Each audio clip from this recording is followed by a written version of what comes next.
मंडळी, राज्यात अनेक राजकीय घडामोडी घडतायत. राष्ट्रवादी काँग्रेसचं विलीनीकरण आणि अध्यक्षपद यावरून दावे प्रतिदावे वाद सुरूच आहेत.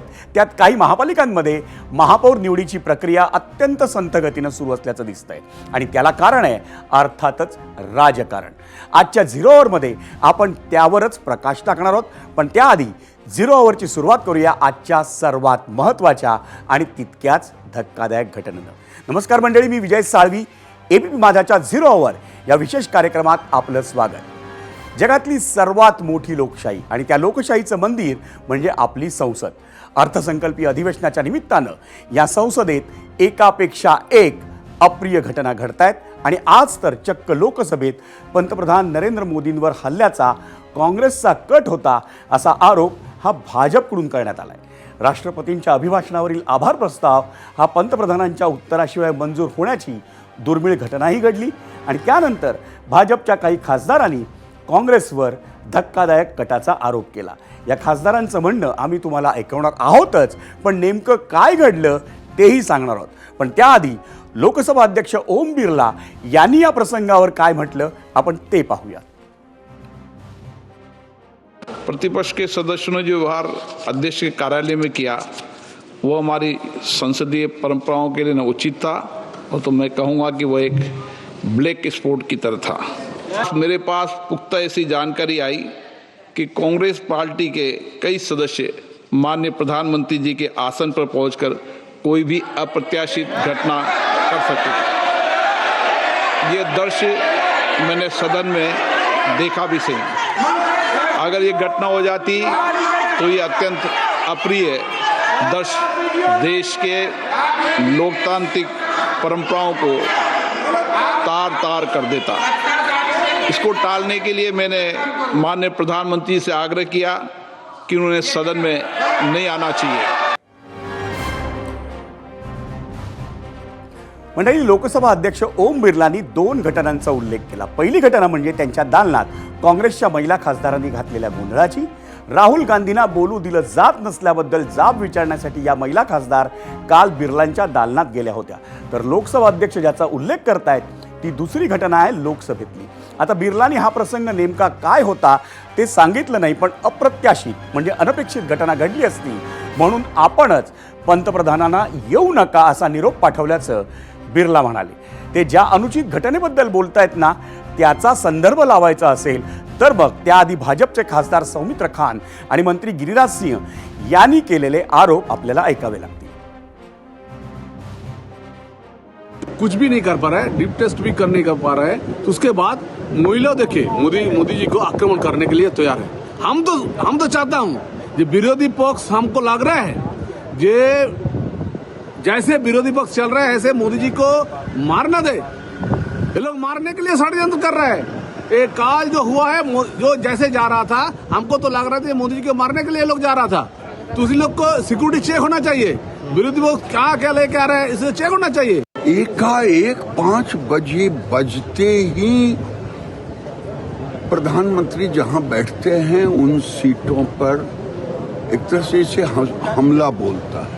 इससे साफ जाहिर है कि प्रधानमंत्री को अब्यूज करना, प्रधानमंत्री पर हमला करना, ऐसा माहौल क्रिएट था. तो आपको लग रहा है मतलब देश के प्रधानमंत्री पर हमला कर सकते हैं? और क्या.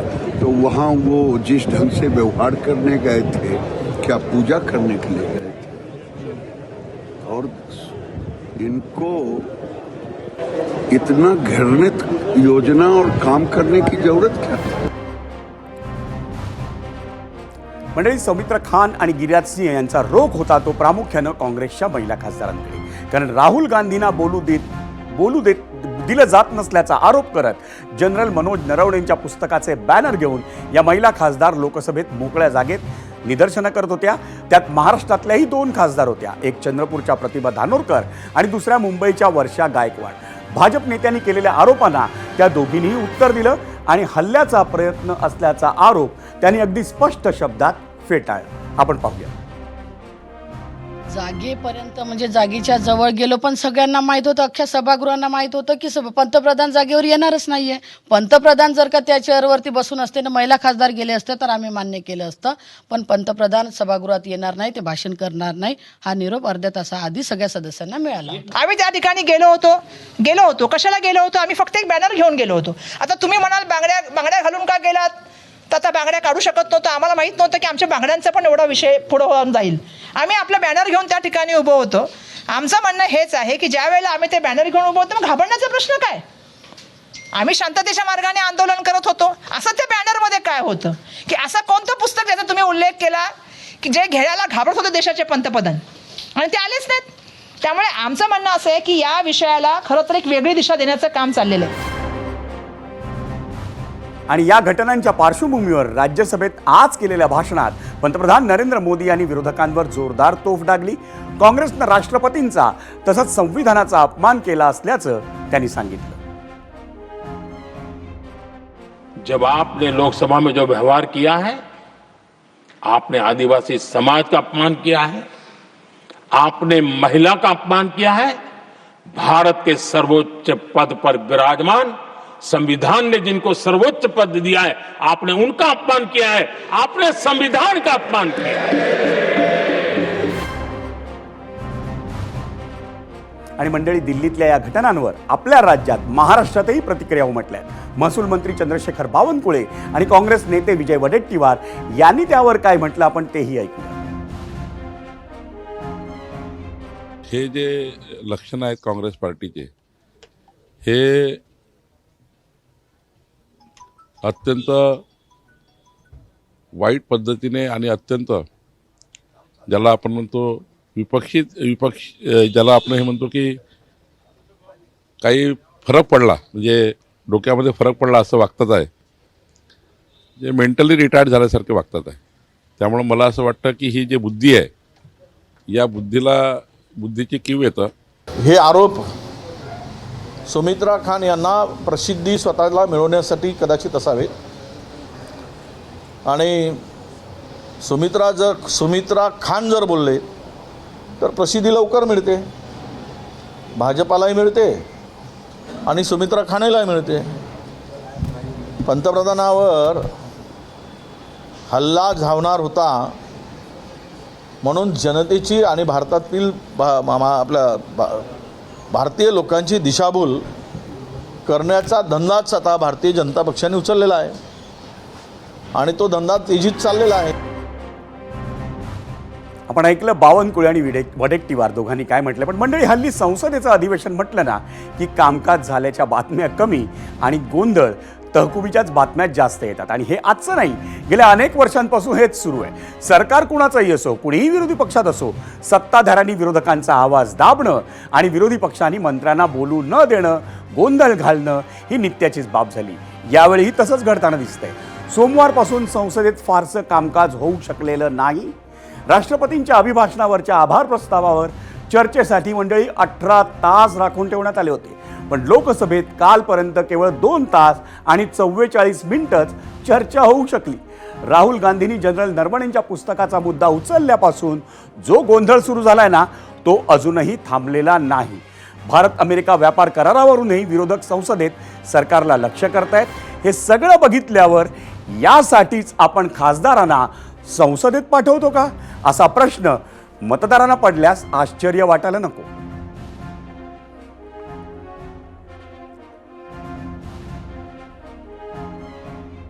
आणि मंडळी, तुमच्या आमच्या दृष्टीनं, देशाच्या दृष्टीनं अतिशय महत्त्वाच्या या विषयावर एबीपी माझाची संपादकीय भूमिका जाणून घेण्यासाठी जाऊयात आमच्या कार्यकारी संपादक सरिता कौशिक यांच्याकडे. Over to you Sarita. Vijay, राजकारणात सत्ताधारी आणि विरोधी पक्ष इतके गुरफटले आहेत की त्यांना एकमेकांबद्दल फक्त मतभेद आणि मनभेद नाहीत, तर घृणा असल्यासारखे ते वागतायत.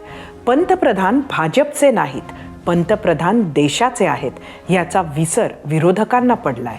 पण विरोधी पक्षनेता काँग्रेसचा नाही, तो देशाचा आहे याचाही विसर सत्तेतील मंडळींना पडलाय असं वाटायला लागलंय.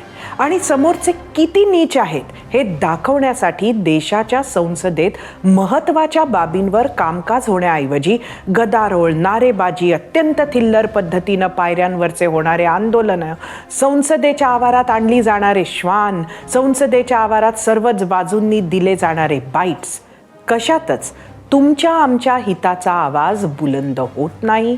कशातच तुमच्या आमच्या मनातील देशहिताच्या संबंधित प्रश्नांची, मुद्द्यांची उत्तरं शांतपणे ऐकायला मिळत नाही. आणि त्याहून मोठी शोकांतिका म्हणजे सामान्य माणसाला आपले मत तयार करायला लागणारं पूर्वग्रहरहित, निपक्षपाती, राजकारण विरहित आणि सखोल अभ्यासाअंती झालेली चर्चाही ऐकायला मिळत नाही. देशाच्या पंतप्रधानांवर देशाच्या संसदेत हल्ला करायला देशाच्या एका मोठ्या पक्षाचे खासदार जातात. हे जर खरं असेल तर हे निंदनीय आहेच. पण हे खरं नसेल आणि फक्त राजकारण म्हणून असे आरोप केल्या जात असतील तर तेही तेवढंच वाईट आणि गंभीर आहे. खरं तर देशाच्या संसदेच्या अध्यक्षांना पंतप्रधानांनी संसदेत येऊ नये असं वातावरण आहे असं मुळात वाटणेच हे देशासाठी लज्जास्पद आहे. जर लोकशाहीचा मानबिंदू असणाऱ्या संसदेतच एकमेकांवर विश्वास नसेल, तिथे सुरक्षित वाटत नसेल तर राजकारण्यांनो, तुमच्यावर लोकांनी का विश्वास ठेवावा? विजय. धन्यवाद सरिता. पण सरिताने सांगितलं ती परिस्थिती जी राष्ट्रीय राजकारणातली आहे ती खरोखरच गंभीर आहे, विचार करण्यासाठी सारखी आहे. आणि आता जरा जाऊयात राज्यातल्या राजकारणाकडे. सध्या राजकारणाचा केंद्रबिंदू झाला आहे तो राष्ट्रवादी काँग्रेस पक्ष. कारण अजित पवारांच्या विमान अपघातातल्या निधनानंतर त्या पक्षाविषयी प्रश्नांचं मोहोळ उठलंय. दोन्ही राष्ट्रवादींचं विलिनीकरण होणार का? राष्ट्रवादीच्या अध्यक्षपदी कोण बसणार? आणि बाकीचे म्हणजे त्यांचेच पूर्वीचे सहकारी यात भर घालत आहेत. आज एबीपी माझाला दिलेल्या मुलाखतीत राष्ट्रवादीचे प्रदेशाध्यक्ष सुनील तटकरेंनी अनेक मुद्द्यांवर स्पष्ट शब्दात उत्तरं दिली. तसंच उपमुख्यमंत्री सुनेत्रा पवारांना अध्यक्षपदासाठी एक अनपेक्षित पाठिंबाही मिळालाय. मंडळी, हे सगळं आपण पाहणार आहोत आणि त्यावर चर्चाही करणार आहोत. पण त्याआधी पाहूयात आम्ही यावरच 0 ओव्हरमध्ये विचारलेला प्रश्न आणि त्यासाठी जाऊयात पोल सेंटरला. आजचा प्रश्न, दोन्ही राष्ट्रवादी पक्षांचं आणि आमदारांचं हित कशात जास्त आहे असं वाटतं? घड्याळाचं तुतारीत विलिनीकरण, तुतारीचं घड्याळात विलिनीकरण की दोन्ही पक्ष स्वतंत्र? हे 3 पर्याय आम्ही आपल्याला या प्रश्नावर दिलेले आहेत. याचं उत्तर किंवा याचा कौल आपण जो देणार आहात तो आम्ही अर्थातच एबीपी माझाच्या या 0 ओव्हरमध्येच दाखवणार आहोत. आणि मंडळी, आता सुरुवात करूया राष्ट्रवादी काँग्रेसचे प्रदेशाध्यक्ष सुनील तटकरेंच्या एक्सक्लुझिव्ह मुलाखतीनं. एबीपी माझाचे प्रतिनिधी निलेश बुधावले यांना दिलेल्या या मुलाखतीत राष्ट्रवादीच्या प्रदेशाध्यक्षांनी विविध विषयांवर पक्षाची आणि आपलीही भूमिका मांडली. सध्या एक प्रश्न मोठ्या आवाजात विचारला जातोय, सुनेत्रा पवारांच्या शपथविधीची एवढी घाई का होती, कशासाठी होती? याला उत्तर देताना तटकरेंनी आठवण करून दिली की अजितदादांच्या अंत्यसंस्काराआधीच विलिनीकरणाची चर्चा सुरू करणाऱ्या शरद पवारांच्या राष्ट्रवादीच्या नेत्यांच्या विधानाची. शव अंत्यदर्शनासाठी ठेवलेलं असताना विलिनीकरणाची चर्चा त्याच प्रांगणात कोणी कशासाठी केली या प्रश्नाचं उत्तरसुद्धा आपल्यामार्फत महाराष्ट्राच्या जनतेला मिळालं तर त्या माध्यमातून सुद्धा नेमकं कोणाची घाई कशासाठी होती ते सुद्धा त्या ठिकाणी स्पष्ट होईल. आता विलिनीकरण आणि विधिमंडळ पक्षाचा नेत्याची निवड याचा कसा संबंध येतो याचं जर का कोणी मला सांगितलं, महाराष्ट्राला समजावून सांगितलं, जे आज विलिनीकरणाच्या बाबतीमध्ये बोलतात, तर मी त्यांचा आभारी नक्की राहीन.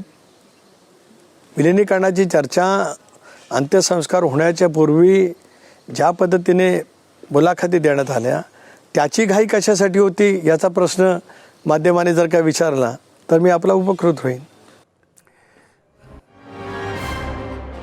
मंडळी, 17 जानेवारी या दिवशी शरद पवार आणि त्यांच्या वरिष्ठ नेत्यांची अजित पवारांसोबत बैठक झाली होती आणि त्या बैठकीची दृश्यही उपलब्ध आहेत. या बैठकीत विलिनीकरणावर चर्चा झाल्याचा दावा हे शरद पवारांच्या राष्ट्रवादीचे नेते करतायत, पण ती बैठक कुठे आणि कशासाठी झाली असावी याचा अंदाज सुनील तटकरेंनी आपल्या परीनं बांधला. तो जो व्हिडिओ प्रसिद्ध झाला तो बारामतीमध्ये कृषी प्रदर्शन होतं, त्याच्यानंतरच्या बैठकीचा असावा असं माझं मत आहे. माझं मत का? कारण त्यानंतर खुद्द दादाने एक पत्रकार परिषद बारामतीमध्ये घेतली आणि दादाने त्या बैठकीमध्ये जे ठरलं ते त्या पत्रकार परिषदेमध्ये सांगितलं. त्यावेळेला दादाने स्वच्छपणाने सांगितलं की या निवडणुका एकत्रितपणाने लढवाव्यात आणि एकत्रितपणाने लढवत असतानाच एका चिन्हावरती लढवाव्यात, घड्याळाच्या चिन्हावरती लढवाव्यात, अशी चर्चा त्या बैठकीमध्ये झाली असं दादांनीच पत्रकार परिषदेमध्ये त्या ठिकाणी ते स्पष्ट केलं. एक त्यानंतर दादांनी मला फोन केला, दादांनी ते सांगितलं की अशा पद्धतीची चर्चा झालेली आहे, त्याच्यामुळे शशिकांत शिंदे तुमच्याशी संपर्क करतील आणि ज्या ठिकाणी शक्य असेल त्या ठिकाणी घड्याळाच्या चिन्हावरती उमेदवार उभे करायचे आहेत, तेवढ्या सूचना आपल्या जिल्हाध्यक्षांना द्या, एवढीच चर्चा. मंडळी, अजितदादांची अंतिम इच्छा असं म्हणत विलिनीकरणाचा जो मुद्दा पुढे रेटला जातोय ना, त्यावरती सुनील तटकरे नेमकं काय म्हणाले आपण तेही ऐकूयात. दादांची अंतिम इच्छा म्हणून वारंवार बोललं गेलं. दादांची अंतिम इच्छा किंवा काय इच्छा होती अगोदर हे सगळ्या माध्यमांनी पाहिलं. 2019मध्ये दादांची इच्छा होती की भारतीय जनता पक्षाबरोबर सरकार बनवावं, ते भक्कम सरकार राहील, ते विकासाचं गतिमान राहणारं सरकार राहील, 3 पक्षाचं सरकार त्या ठिकाणी योग्य राहणार नाही. दादांची स्पष्ट भूमिका 19लाही होती, 22लाही होती. ज्यावेळेला एकनाथरावने एक विशिष्ट भूमिका घेतल्यानंतर पक्षाच्या सर्वच आमदारांनी एक पत्र आदरणीय पवारसाहेबांना लिहिलं होतं, त्यावेळेलासुद्धा होती. त्यावेळेलासुद्धा पक्षात काही निर्णय झाले, परंतु दुर्दैवाने त्याची अंमलबजावणी झाली नाही. मंडळी, आम्ही तुम्हाला मगाशीच सांगितलं होतं की राष्ट्रीय अध्यक्ष म्हणजे राष्ट्रवादी काँग्रेसच्या राष्ट्रीय अध्यक्ष होण्यासाठी सुनेत्रा पवारांना एक अनपेक्षित पाठिंबा लागला आणि आता तुम्हाला सांगतो तो पाठिंबा आहे त्यांचा पुतण्या शरद पवारांच्या राष्ट्रवादीचे आमदार रोहित पवार यांचा. सुनेत्रा पवारांकडे पक्षाची सूत्र द्यावीत अशी मागणी पक्षाचे आमदार तर करतातच आहेत, पण आपल्या काकीच अध्यक्ष व्हाव्यात अशी आमचीही इच्छा आहे, असं रोहित पवारांनी अगदी स्पष्ट सांगितलं. तुम्ही समजून घ्या की उपमुख्यमंत्री पद सुद्धा आणि त्या राष्ट्रवादीचे मुख्य पदचे देशाचे प्रमुख हे पवार परिवाराकडेच आणि सुनित्रा काकींकडेच राहावं अशी आमची सुद्धा त्या ठिकाणी इच्छा आहे. फक्त या गोष्टी आम्हाला या दुःखद काळामध्ये बोलता येत नाही, एवढं त्यातलं त्या ठिकाणी फरक. त्यामुळे कुणी किती काय प्रयत्न केले तरी आमदारांचं म्हणणं, परिवाराचं म्हणणं, पदाधिकाऱ्यांचं म्हणणं आणि लोकांचं, महाराष्ट्रात तमाम लोकांचं म्हणणं हे कुणीही डावलणार नाही. त्यामुळे आम्हाला सुद्धा वाटतंय की काकीच तिथं त्या पक्षातले प्रमुख राहतील. मंडळी, राष्ट्रवादी काँग्रेसमधल्या या घडामोडींवर म्हणजे दोन्ही गटांमधल्या या घडामोडींवर आपल्याला मान्यवरांकडून त्यांची मतं जाणून घ्यायची, पण त्याआधी आपण पाहूयात तुम्ही सगळ्यांनी यावरती काय कौल दिलाय तो मीडिया सेंटर. आजच्या प्रतिक्रिया एक्सवर विनोद मुंडे म्हणतायत, दोन्ही राष्ट्रवादींचं हित संघटन मजबूत करण्यात आहे. दोन्ही राष्ट्रवादींनी योग्य समन्वय साधला तरच दीर्घकालीन फायदा होऊ शकतो.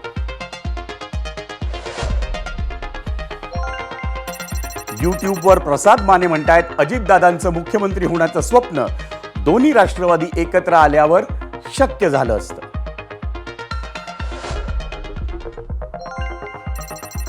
यूट्यूबवरच आशिष म्हणतायत, दोन्ही राष्ट्रवादींनी एकत्र येऊन त्यांचं नेतृत्व शरद पवारांकडे द्यावं, कारण त्यांची राजकारणातली चाणक्य अशी ओळख आहे. फेसबुकवर मुकुंद तुरे म्हणतायत, राजकीय कारकीर्द आणि अनुभव पाहता दोन्ही राष्ट्रवादी काँग्रेसनं शरद पवार यांच्या मार्गदर्शनाखालीच काम करणं हिताचं राहील.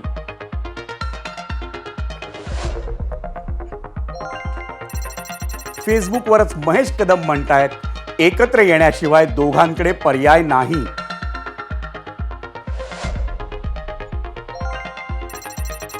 फेसबुकवरच मिलिंद कुलकर्णी म्हणतायत, वेगळे राहिले तर काकांच्या दडपणाखाली राहावं लागणार नाही.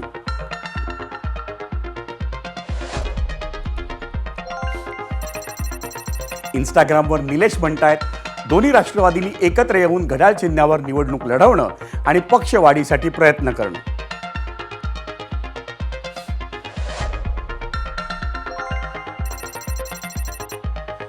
पवन काटकर इंस्टाग्रामवर म्हणतायत, आता एकत्र आले तर पुढची निवडणूक सोपी होईल.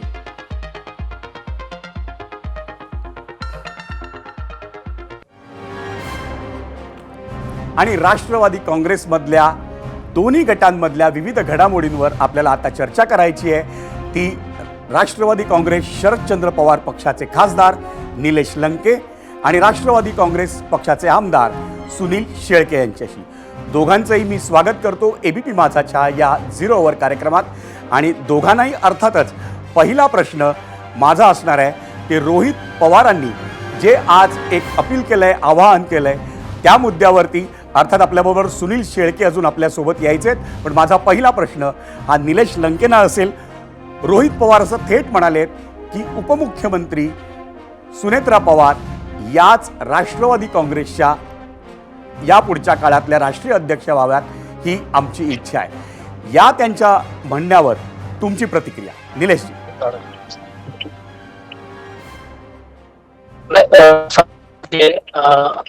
जो पक्ष वाढवण्यासाठी आदरणीय दादांनी जे काम केलं, दादांचं निधन हे तुमच्या आमच्या सर्वांसाठी, राज्यासाठी हे धक्कादायक गोष्ट आहे. पण आज दादा आपल्यातून नाही, पण पुढील कालखंडामध्ये सुनित्राताईंना जर जबाबदारी दिली ती योग्यच असणार आहे. त्यामुळे रोहित दादांनी जे भाष्य केलं त्यामध्ये काही वेगळं काय नाही, जे आहे ते बरोबर आहे. निलेश लंके म्हणतायत रोहित पवार जे म्हणाले ते बरोबर आहे. सुनील शेळकेजी, हे तुम्हाला अपेक्षित होतं तुमच्या जुन्या सहकाऱ्यांकडून का हा तुम्हालाही आश्चर्याचा धक्का आहे? बरेच वर्ष आम्ही एकत्रितपणानं दादांसोबत काम केलेले सगळे सहकारी आहोत. नक्कीच. आज दादांच्या पश्चात राष्ट्रवादी काँग्रेस पक्ष विलीनीकरणाच्या ज्या काही चर्चा सुरू आहेत, मी परवाही सांगितलं आणि आपल्याला आजही सांगतो की आज दोन्ही राष्ट्रवादी काँग्रेस पक्ष एकत्र करायचे असतील, विलीनीकरण करायचं असेल तर आपल्याला सर्व कायदेशीर बाबी देखील तपासाव्या लागतील. आज हायकोर्टामध्ये ज्या काही रिट पिटिशन त्या ठिकाणी दाखल आहेत त्यावरती सुनावणी सुरू आहे. कायदेशीर सल्ला घेतला पाहिजे, वकिलांशी देखील चर्चा केली पाहिजे. आणि त्यानंतर ना आज जसं की राष्ट्रवादी काँग्रेस पक्षाच्या उत्तराधिकारी म्हणून आम्ही सुनित्रा वहिनींना पहिली जबाबदारी त्या ठिकाणी विधिमंडळातली गटनेते म्हणून दिली, उपमुख्यमंत्री पदाचे देखील उत्तराधिकारी म्हणून सुनित्रा वहिनींना पदभार दिलेला आहे. तोच आगामी काळामध्ये राष्ट्रवादी काँग्रेस पक्षाच्या राष्ट्रीय अध्यक्ष म्हणून सुनित्रा वहिनी असतील तर त्याचं आम्ही सर्वजण समर्थनच करू. शेवटी तो पक्षच अजितदादांचा आहे. दादांच्या हिमतीवरती, दादांच्या कर्तृत्वावरती आम्ही देखील आमदार झालो आहोत. राष्ट्रवादी काँग्रेस पक्षाच्या घड्याळ चिन्हाचं अगदी संवेदनशील भूमिका तुमची जी आहे ती अतिशय योग्य आहे. पण रोहित पवारांनी देखील आज तीच मागणी केली आहे की सुनेत्रा पवार याच राष्ट्रवादी काँग्रेसच्या राष्ट्रीय अध्यक्ष व्हाव्यात. तर ह्या मुद्द्यावर तुमची प्रतिक्रिया काय आहे? आता प्रत्येकाला मत मांडण्याचा, व्यक्त करण्याचा अधिकार आहे. रोहित दादांनी काय मत मांडावं किंवा इतर पक्षातल्या नेते मंडळींनी काय मत मांडावं हा त्यांचा तो सर्वस्वी अधिकार. परंतु ठीक आहे, एक सुनित्रा वहिनींना जरी त्यांनी समर्थन देत असले तर नक्कीच आम्ही त्याचं स्वागत करू. पण आणखी एक मुद्दा रोहित पवारांनी आज पुढे अगदी जोमानं रेटलाय आणि तो म्हणजे 12 जिल्ह्यातल्या मतदारांना रोहित पवारांनी आवाहन केलं आहे. आणि त्या आवाहनात रोहित पवार काय म्हणतात निलेशजी ऐका, सुनीलजी ऐका. अजितदादांना स्मरून त्यांच्या विचाराला सहकार्य करण्याची हीच योग्य वेळ आहे.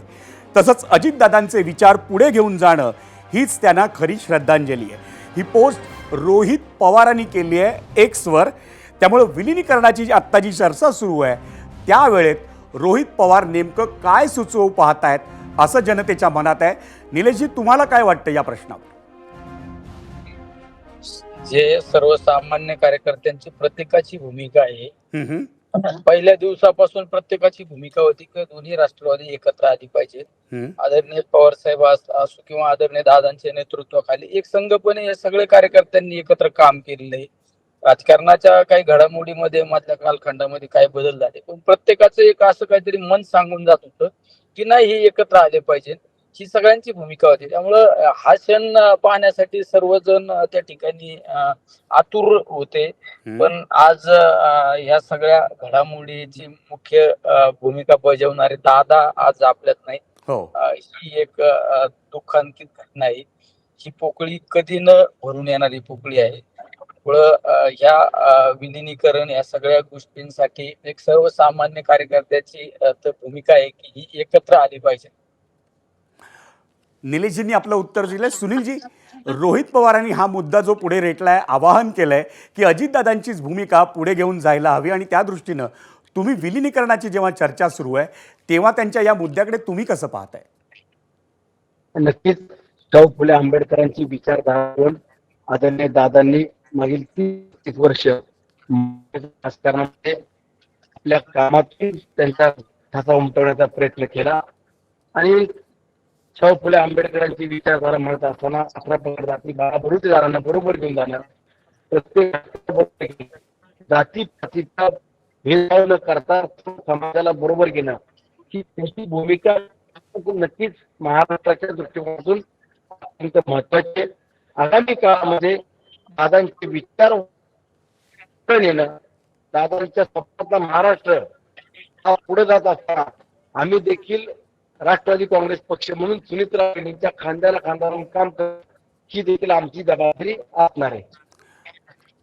तुम्हाला असं वाटतं का रोहित पवारांनी या मुद्द्याला पुढे रेटून विलिनीकरणासाठी एक प्रकारे दरवाजे खुले केले? सुनीलजी,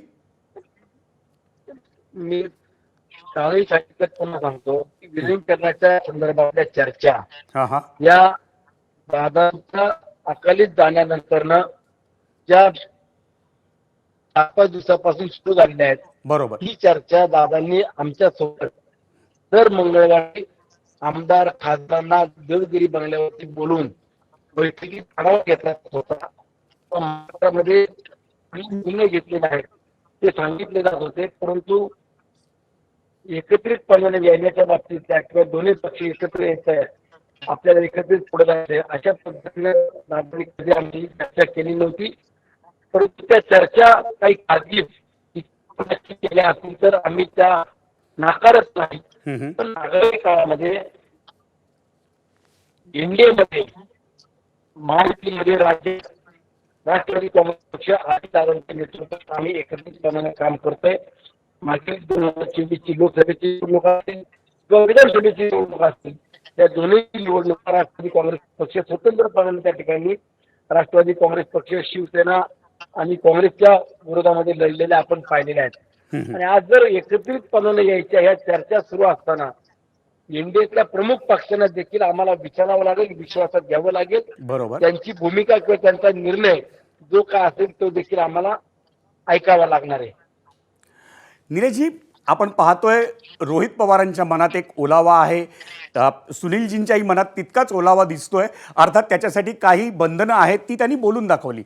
पण आज जेव्हा आम्ही सुनील तटकरेंना या विषयावरती बोलतं केलं तेव्हा त्यांनी काही प्रश्न उपस्थित केले आहेत.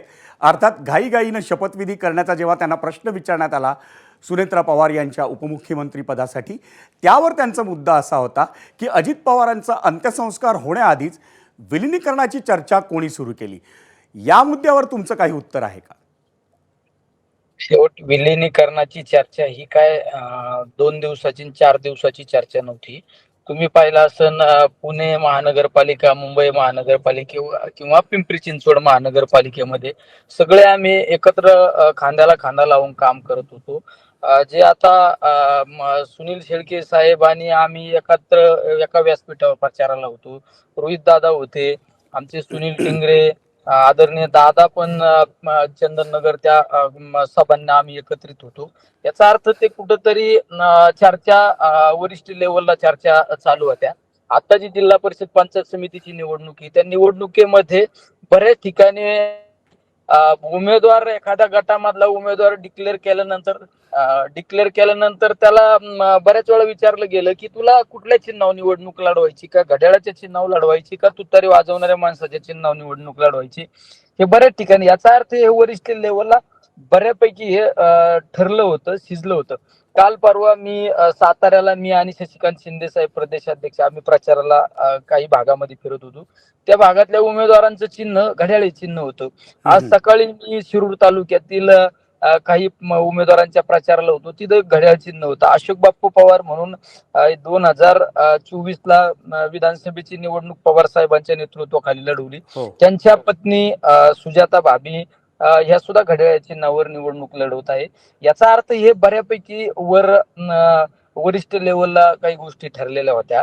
त्यामुळे कार्यकर्त्यांची पण तीच भूमिका होती. आम्ही पुणे असो मुंबई आपलं पिंपरी चिंचवडमध्ये सगळे एकत्र त्या ठिकाणी फिरत होतो या सगळ्या गोष्टी. पण आज या सगळ्या गोष्टी घडामोडी करणारे दादा आज आपल्यात नाही. हो, त्यामुळे बऱ्यापैकी काही लोक जे साईडला आमच्यासारखे असतात पूर्ण माहिती नसल्यामुळे आमच्यासारखे काही लोक कधी कधी एखादं वेगळं वक्तव्य केलं जातं, पण ते जबाबदार नेता म्हणून ते ग्राह्य धरलं जातं. पण ही जी सुरुवात होती एकत्रीकरणाची ही महानगरपालिकेपासून बऱ्यापैकी सुरुवात झाली होती. सुनीलजी, अतिशय भावनिक प्रश्न निलेशजींच्या या बोलण्यातनं निर्माण झालाय आणि तो म्हणजे अगदी तळागाळाच्या कार्यकर्त्यांपर्यंत ही भावना झिरपलेली आहे. आणि तरीसुद्धा जेव्हा सांगितलं जातं सुनील तटकरेंकडनं की 2019 सालापासूनच अजितदादांना भाजपसोबत सत्तेत जायचं होतं, पण प्रश्न आता त्यामुळं NDAमध्ये विलिनीकरणाचा निर्माण झाला आहे.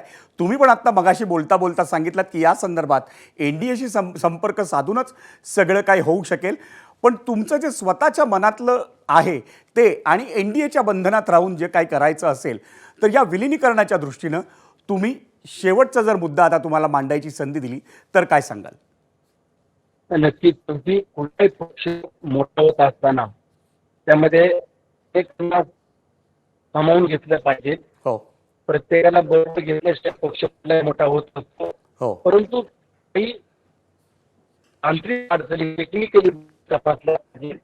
पक्ष एकत्र पुढे घ्यायचा असेल तर, आणि त्याचबरोबर आमच्या NDAतल्या प्रमुख पक्षातल्या नेत्यांना देखील विचारलं पाहिजे. मी जाहीरपणाने सांगतोय, कारण आता आम्ही एकत्र निर्णय केला किंवा असे विचार जरी आणत असलो, राष्ट्रवादी काँग्रेस पक्ष म्हणून त्यांच्या नेतृत्वामध्ये आम्ही सर्वजण पुढे जायचं ही भूमिका जरी आम्ही स्वतः घ्यायचं ठरवलं तरी सरकारमध्ये उद्याच्या काळात आम्ही एकत्रितपणाने असलं पाहिजे. आम्हाला त्या ठिकाणी राहायला पाहिजे.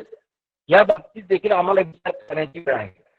आणि आज जे सगळे प्रश्न उपस्थित करत असताना उद्या 15 दिवसानं 20 दिवसानंतर त्या बाबतीत देखील एकत्रितपणे बसून चर्चा करायला आपल्याला संधी आहे. अजून काही वेळ गेली अशाचा भाग नाही. पण हे एकत्रितपणानं पक्षातले नेते दोन्ही पक्षातले बसून चर्चा करायला हवी.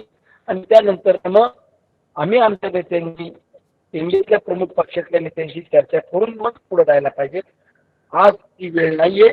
योग्य वेळी योग्य तो निर्णय होईल असं आपण आज अपेक्षित धरूया. योग्य त्यावेळी निर्णय होईल. पण निलेशजी, हा प्रश्न जर तुमच्याकडे टाकला आणि जर सांगितलं की राष्ट्रवादी काँग्रेस अजित पवारांच्या नेतृत्वाखाली जी कार्य करत होती त्या राष्ट्रवादी काँग्रेससोबत विलिनीकरण करायचं का NDA सोबत जाऊन त्या राष्ट्रवादी काँग्रेससोबत विलिनीकरण करायचं, तुम्ही कोणता पर्याय निवडाल? तुम्ही जर सत्ता आणि सत्तेच्या माध्यमातून या बाकीच्या गोष्टींचा विचार करत राहिले तर तुम्हाला मित्र पक्षाला विचारणं अपेक्षित असतं. पण तुम्हाला पक्षाच्या हिताचा जर निर्णय घ्यायचा असेल तर ज्या त्या पक्षाचे प्रमुखांनी एकत्र येऊन ती निर्णय घेतला पाहिजे. आज आम्ही एखादा निर्णय घेत असताना आम्ही महाविकास आघाडीत शिवसेना उद्धव साहेबांची असो किंवा काँग्रेस असो, आमचा पक्ष वाढवित असताना आमच्या पक्षाच्या हिताचे निर्णय घेत असताना त्यांना विचारावंच असं काही बंधन नसतं. असं कुठलंही बंधन नसतं. शेवट आपल्या पक्षाचे विचार, आपल्या पक्षाचे ध्येय धोरण. आज सुनील शेळकेंनी सांगितलं की आम्ही महायुतीत आहे, आम्हाला बाकीच्या मित्र पक्षाला विचारणं गरजेचं आहे. शेवट त्या गोष्टीचा जरी विचार केला तर आदरणीय दादा असो किंवा राष्ट्रवादी पक्ष असो, हा शिवशाहू फुले आंबेडकरांच्या विचारावर चालणारा पक्ष आहे, सेक्युलर विचारावर चालणारा पक्ष आहे. ते एकत्र जरी असले त्यांचे विचाराचे मतभेद आहेतच. त्यामुळं आज आपण आपल्या पक्षाचा निर्णय घेत असताना आपल्या पक्षाचे प्रमुखांनी एकत्र बसूनच निर्णय होऊ शकतो. निलेशजी, पक्षीय पातळीवर तुम्ही उत्तर देताय, पण वैयक्तिक पातळीवर तुम्ही जर याचं उत्तर विचारलं तर तुम्ही काय उत्तर द्याल?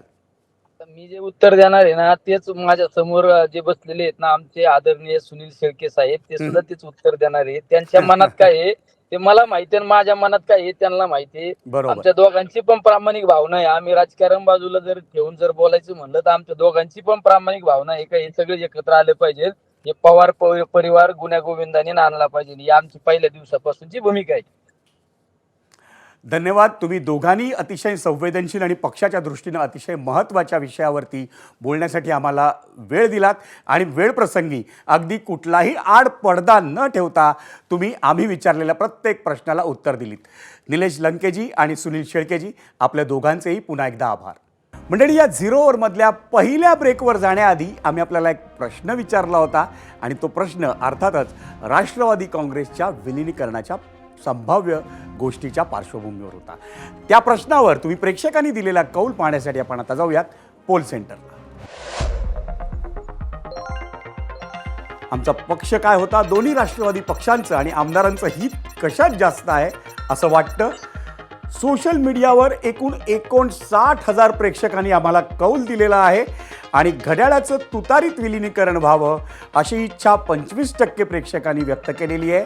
तर 59% प्रेक्षक म्हणतायत तुतारीचं घड्याळात विलिनीकरण व्हावं आणि दोन्ही पक्ष म्हणजे राष्ट्रवादी काँग्रेस आणि राष्ट्रवादी काँग्रेस शरदचंद्र पवार हे दोन्ही पक्ष स्वतंत्र राहावेत अशी इच्छा व्यक्त केली आहे 16% प्रेक्षकांनी. आणि आता जाता जाता महत्त्वाची घडामोड चंद्रपूर महापालिकेतली. खरं तर काँग्रेसच्या खासदार प्रतिभा धानोरकर आणि ज्येष्ठ नेते विजय वडेट्टीवार यांच्या गटबाजीवर दिल्ली दरबारी निकाल लागल्यानंतरही काँग्रेसचं ठरलं असं खरंच म्हणता येईल का हा प्रश्न आहे. कारण काँग्रेसमधला सावळा गोंधळ अद्यापही संपलेला नाही. धानोरकर गटाचा महापौर, वडेट्टीवार गटाचा उपमहापौर आणि ठाकरेंच्या सेनेकडे स्थायी समितीची जबाबदारी या सोल्युशनवर चंद्रपुरात महाविकास आघाडीचं ठरलं होतं. पण महापौर पदाचा अर्ज दाखल करण्यापूर्वीच धानोरकर गटातील राहुल चौधरी यांनी उपमहापौर पदासाठी उमेदवारी अर्ज दाखल केला. त्यामुळे अंतर्गत गटबाजी अजूनही शमलेली नसल्याचंच चित्र आहे.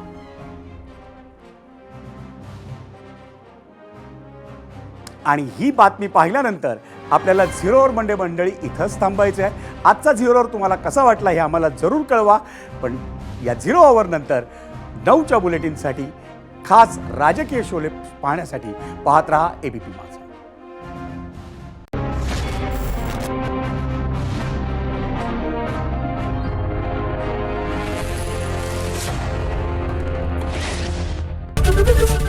एबीपी माझा, उघडा डोळे बघा नीट.